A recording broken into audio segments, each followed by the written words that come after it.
Вчера, 19 марта, отмечали свой профессиональный праздник моряки-подводники. История этого праздника начинается еще со времен Николая II. В 1906 году в классификацию судов военного флота был включен новый класс боевых кораблей – подводные лодки.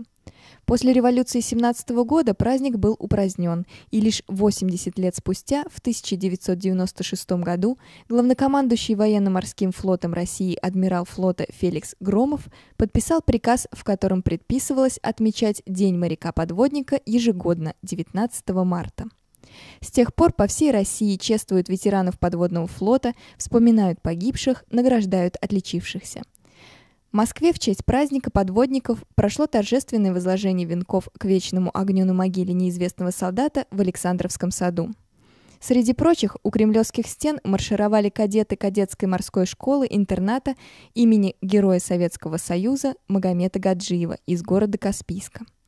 Вечером в культурном центре «Арбат» прошло торжественное мероприятие в честь моряков-героев союзного государства. Впервые в современной истории союзного государства День подводника отмечался столь широко. Празднование было организовано в рамках общественно-политического проекта «Морское братство нерушимо», содействующее укреплению международной дружбы стран СНГ. На церемонии было объявлено, что по предложению оргкомитета в 2013 году будет проведен цикл мероприятий под именем Магомета Гаджиева, героя Советского Союза, легендарного подводника из Дагестана.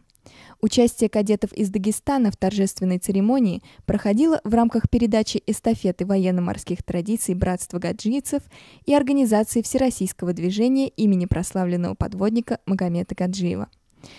Безусловно, часто звучало, еще буквально недавно, еще 10 лет назад, что в стране нашей идеологии нет и не должно быть, что свободный рынок, там, мы строим, так скажем, капиталистическое общество капитализма, но прошло еще 10 лет, и мы с вами ощутили, что это ошибка, что без славной истории, без памяти тех подвигов, которые совершили наши деды и отцы, да, без понимания своей земли, без, так скажем, вдохновения нашего духа, ощущения его, да, без, так скажем, будущего, которое мы с вами в том числе смотрим, в том числе помня и нашу историю, невозможно развитие нашей большой страны и, так скажем, нашего российского народа.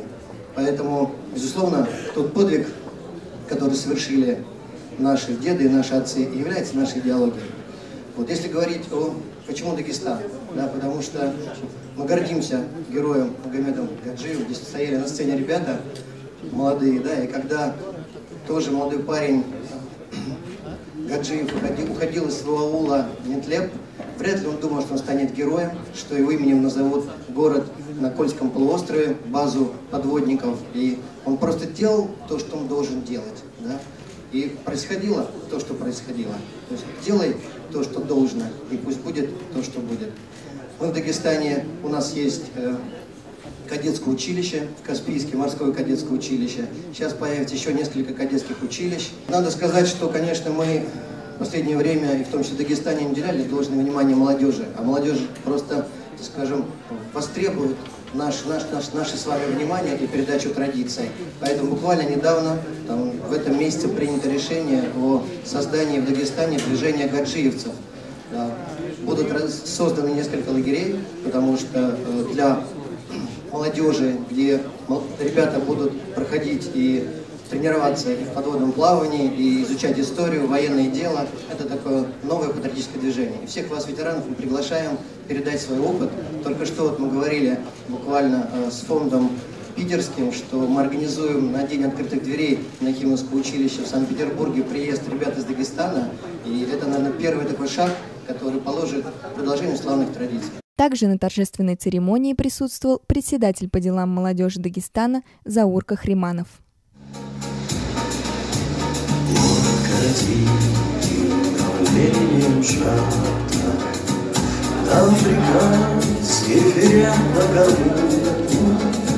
Это значит, что скоро ребята в перископы увидят волну, в перископы увидят волну.